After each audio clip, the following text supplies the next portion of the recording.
putting in work. Work, yeah. Putting in work. I thank God for the favor when the money come. Half for the time, tax fees, insufficient funds. What I gotta do to get ahead? I'm on to something. What I gotta do to get a raise? They all be one putting in work. Welcome to the Modern Sports Show, home of your college athlete, where we are player-led and player-focused. It's been a couple weeks since you all seen me and since we last talked football, but tonight we're back, man. I don't know if y'all can tell, but we got some minor adjustments. We building, we growing, right? Got the podcast mic, so I actually feel like a real podcaster. Aside from that, since we last talked, guys, man, it's been a lot going on in the college football world. And tonight, we just going to hit on some of these topics, discuss it, and kind of just build on what this season has been, like just all the crazy things that have taken place since I've last talked to you. So with that being said, got some other important announcements coming up soon. We got some sponsors that'll be joining the show ready. Just really glad, man, really happy to be able to share that. And, you know, just continuing to build this platform, continue to grow. I pray and I hope that you all are enjoying this journey. I'm going to have to really get used to this setup. I feel somewhat constricted, but it's going to be all right, man. We're going to be all right. So, with that being said, tonight I want to talk about Alabama and Tennessee. I also want to get into the Texas and Georgia game. And to be honest, those were the biggest two things that I want to talk about. For each one of those teams, I think I'll discuss identity and kind of what I'm seeing as the season continues to age. But also, I'm sure other side thoughts, it'll spiral, it'll go someplace. Who knows in the next 30 minutes where my mind will be at and what I'll be talking about. So with that being said, let's first discuss Alabama's road loss against Tennessee this past weekend. Now, in that game, I noted, made a lot of notes. I actually went back and watched some film, watched the highlights this past weekend. But then over the past couple of days, tonight is Wednesday, so you all will see this Thursday. But went back and watched some film between Monday and yesterday. And I must say that a lot of the things that I saw in that game from Alabama, it's kind of like they shot themselves in the foot. And I know you can say that about every team and every game that you watch, essentially. But Alabama, especially with the talent that they have, right, and where they rank in terms of being at the top half of college football, when we really look at the roster, the things that they could do just have not been executed this season. Like, there's a lot of poor execution. And so with that being said, just a few notes that I made in that game. For starters, Alabama has disappointed in terms of the standard, right? I think that's something that we can get into after we discuss more of the game breakdown and some of the things that I saw, my thoughts from the game. We can get to that a little bit later. But I will say, over the course of that game, Alabama gave up 3 sacks, and a majority of those were, or those few sacks that were given up, Milroe, he does a poor job holding the ball too long. Now, I'm on record saying that he has done a tremendous job up until second half of the Georgia game. He's done a tremendous job of showing growth and maturity in his second year as a starter. I believe last year the flashes were there and the potential was there for him to be great. And the way he started this season, I definitely saw his ability and that potential actually flourish. Like, he actually showed that, okay, I've been working in the offseason. I feel like Kalen DeBoer came in with a plan to help him grow or develop as a quarterback. And we definitely saw a more polished and refined version of Jalen Milroe prior to the second half of that Georgia game. Like, I was debating this. Like, I even, for those of you that seen it, I even created a graphic that we showed comparing Jackson Dart and Jalen Milroe.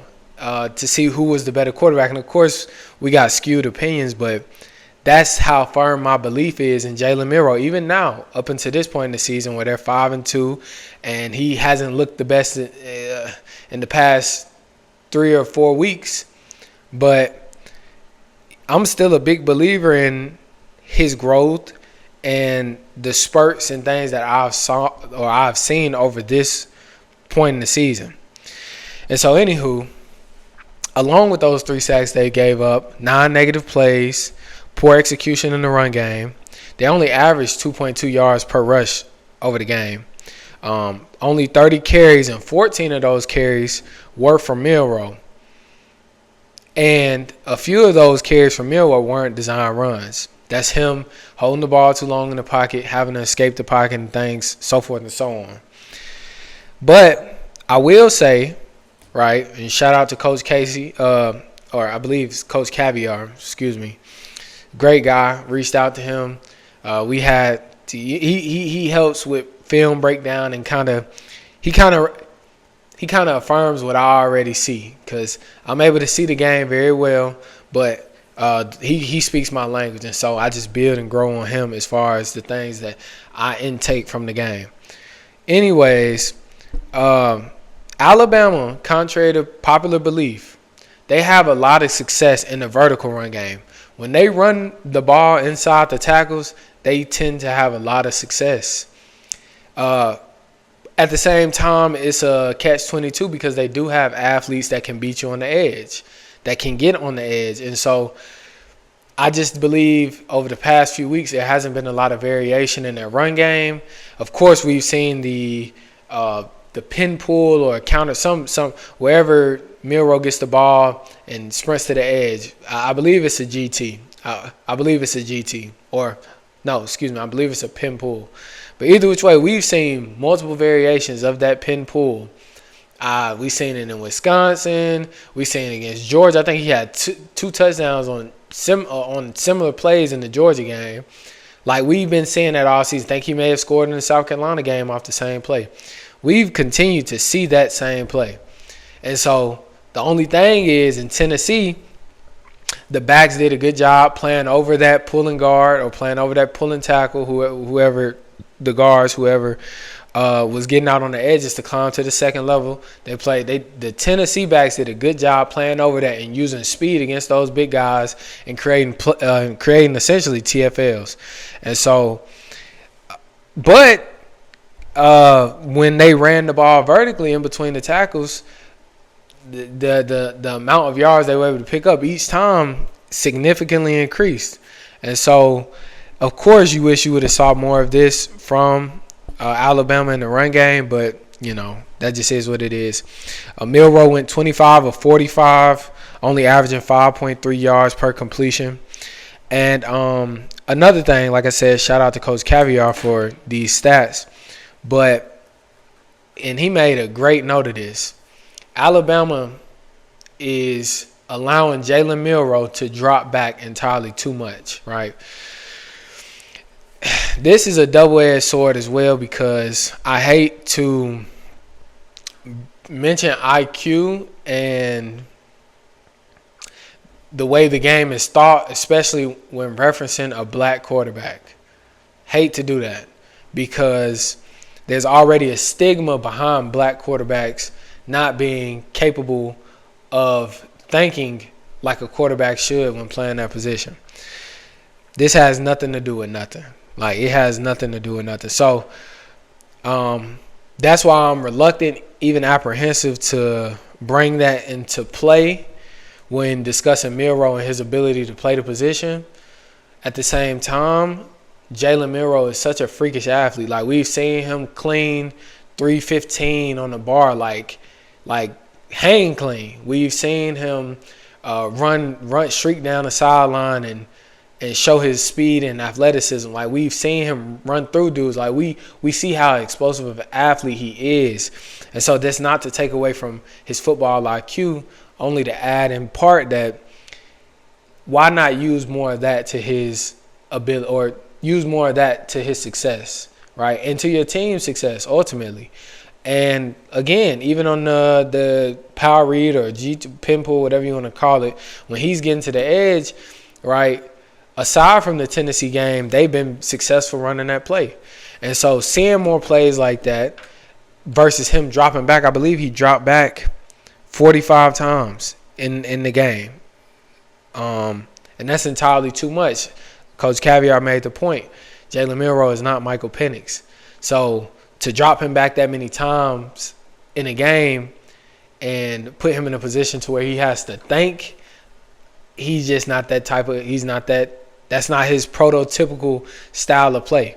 And there's nothing wrong with that. And it doesn't mean that he's not a football savvy guy either. That's just that style of play is not cohesive with who he is as an athlete at that position. And so I believe taking the pressure off of Jalen Milroe to have to think so quickly and make reads and stuff like that, there's still room for growth, because obviously if he wants to be successful at the NFL level, you have to. Like, those are things you have to do. But I believe if you establish confidence for him in the intermediate game, short game, right, then you can build and continue to build on that as an athlete. I feel like a lot of the things that he acquired in the offseason and he showed earlier in the season, he abandoned some of those habits and mechanics now that we're in the middle of the year. And so we're starting to see a reversion of those old mechanics and habits from last year, right? And so I feel like everything that we see out of Milroe is fixable. I don't believe he's not that guy. I know the Alabama faithfuls, as well as some people close to me, they don't quite believe in Jalen Milroe. I believe in him. I believe he has the potential to be a very good quarterback still at this point in his career, and he just has to continue to grow. Aside from that, didn't really make note of Tennessee's offense. I still think Nico is fairly young, and if I'm being honest, Tennessee does not wow me at the receiver position. No knock to my guys. They just we know Squirrel and his ability in the slot. I think he's their best receiver. We know Brew. He's dealt with quite a few injuries since he's been at Tennessee, but I'm not really impressed and wowed by some of my outside guys. Sampson, I am very impressed. He is shown to be very consistent, very capable in the run game with Tennessee. Showed that against Oklahoma, showed that against NC State. He showed the ability that he can run the football. And so with that being said, offensively for Tennessee, I think they did a great job rallying back late in that game by, I forgot what the score. They were down at one point in the game, but just rallying back and showing some resiliency. Nico obviously still has a lot he has to build and grow and develop on, but not too much. I think the X factor in that game was Tennessee's defense. They did a very good job at stopping what I feel is a more talented Alabama offense than Tennessee's offense. So kudos to them. I think this has been a talking point for a lot of talking heads, be it ESPN, be it Josh Pate, Joel Klatt, like some of the guys that we listen to every weekend or every week speaking on college football. I do believe that there has been a culture shift in Alabama in their football program, right? I think, and I won't say whether it's for the good or the bad, or at least I won't publicize it, right? But what I will say is, at this point in its tenure, it's shown to be counterproductive to what I believe Alabama's standard is, as well as Alabama's expectations of its football program, right? Because when you pair so many things together, it's almost like, it has Alabama faithfuls thinking, like, what are we doing? Like, where's our program headed, right? And so I'm not just necessarily speaking on the losses, right? Because if you lose to a Vanderbilt and then you lose to a Tennessee, but the players have shown that they're committed to selflessness and winning, right, by not committing selfish penalties and things of that nature, then there's a different discussion that it might be the coaching staff versus the way, I'm not gonna say any names either, but the way a certain player acts out against Vanderbilt, as well as a certain player causing what was a 4th and manageable turn into a 4th in California against Tennessee, then based on a penalty that he committed in that game, then you start to have a discussion that, okay, it might be players and coaches. Therefore, it may be the culture versus one of those two things, right? And at that point, you're looking at a bigger problem. So my thoughts on kind of where the culture is headed is, like I said, it's not good nor bad, but I do feel like those involved in the program have to understand that, what they represent. I think that's key to finding direction and to getting back on that road. And my thoughts is this too.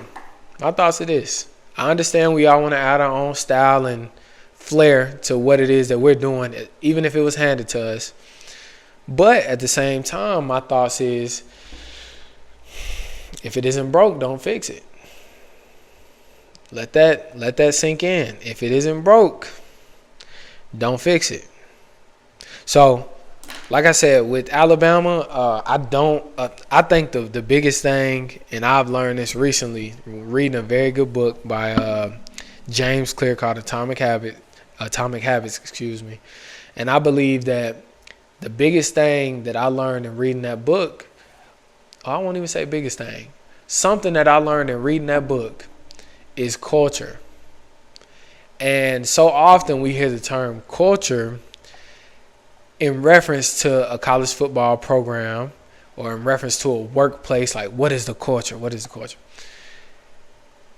I love the way James Clear broke it down. He said culture is not a theme, right? Our culture is hard work, determination, grit, grind, effort. No.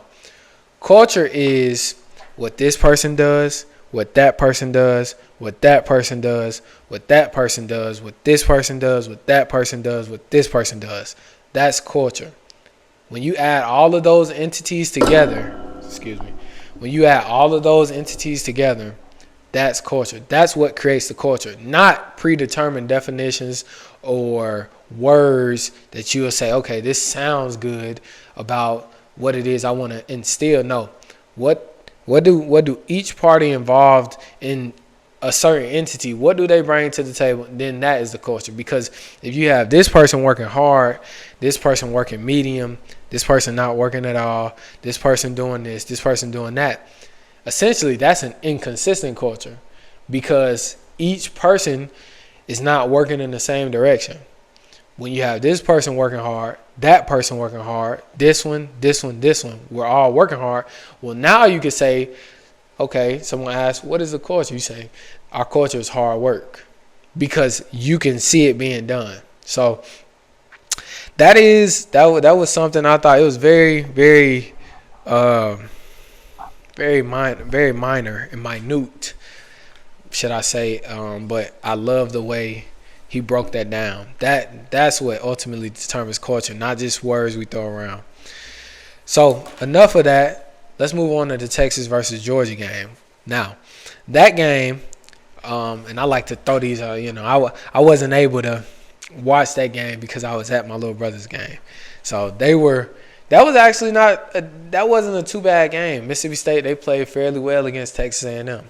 Fairly well. I was more impressed than I thought I would have been, But, or maybe Texas A&M saw it as a bye. I don't know. Maybe they kept some of their good stuff for a more challenging opponent this week, like LSU. That's neither here nor there, though. A couple things that stuck out to me in the Texas versus Georgia game.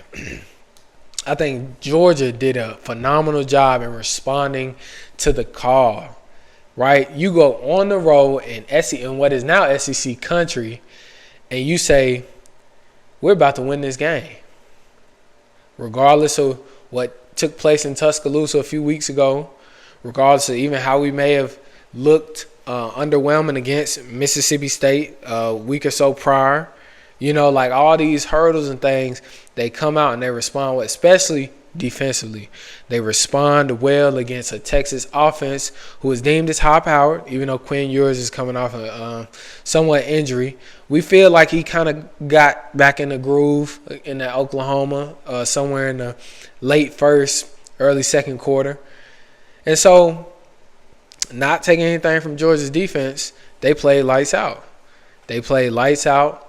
And a few things that stuck out to me in that game was Jalen Walker. Obviously, man, look, when I watch football, because I was a defensive guy, I love to see those type of defensive performances. Walker had 3 sacks, and I still stand firm on the fact that Georgia's edges are some of the best edges. I'll actually go a step further and say their linebackers, some of the best linebackers in the country. When you see how, but especially their edges, when you see how they attack the ball, and when you see how their urgency to get to the ball, how they play with the, like, it's phenomenal. Like even on the sack that Jalen Walker had, Arch Manning exited the pocket right and Jalen Walker is on a spy. When you see the pursuit in that play, because if that's anybody else, right, as a linebacker, if that's anybody as a quarterback, especially Arch Manning, he can move. But Jalen Walker, right, when you kind of pair the two, the quarterback is supposed to beat him on the edge and get around him. Jalen Walker, on the other hand, shows extreme athleticism by understanding angles, but also he shows a burst of speed to get to the ball and get him down, and at the end of that play, make sure he was down. And so that was amazing to me, man. I love watching that brand of football. I really do. Dalen Everett is someone who I was unfamiliar with heading into this season. But a game that he played that caught my attention was versus Kentucky. And even though Georgia struggled in that game offensively, Dalen Everett, if I'm not mistaken, he may have had an interception in that game. I know he had a couple PBUs. Aside from that, he has shown – in that game alone, he showed me that, okay, you know, it's a couple dudes every other era of college football that kind of show you, like, if you know ball, you know. It's not necessarily them just going and making Travis Hunter-esque plays every weekend, but it's them showing consistency and being technicians at what they do. And so just good hand placement, good foot placement at the line of scrimmage, being able to play in phase and out of phase, being able to play zone and man. Like, they show you different things on tape where you can say, okay, this guy, he's probably going to be very good at the next level. He's good now. Teams know not to throw to him in college, but he's going to get paid someday to play on Sundays. And so Dalen Everett is one of those guys, since that Kentucky game, paid attention to him. And then he just probably had one of the best games of his life versus Texas in a hostile environment, right? Like, just amazing. His stats on the game, I believe, 7 total tackles, a couple PBUs, a pick. Like he's a complete corner. He's a physical corner. He will hit you. Not scared to engage in contact. And that game thoroughly was won on the back of Georgia's defense. Georgia's defense allowed them to have good field positioning. They gave them momentum, and like, you got a defense travels. Defense truly does travel. And so I enjoyed watching that game. I kind of was coming into the season. I was very, and I'm still, like, I say it like it is. I enjoy saying it like it is. In Texas' case, Texas hadn't proved that they had played an adequate opponent up until that game, right? And so my skepticism in picking them to win that game was based on their prior opponents. we could say Michigan, okay. Michigan has not looked like Michigan all season, or I won't even say hasn't looked like Michigan. Michigan has they've had a tough time this season. Tough time, a lot of ups and downs. And so, okay, that's game 2, right? But that Texas win at Michigan does not look that much better being where we are in the season and what Michigan has done since then.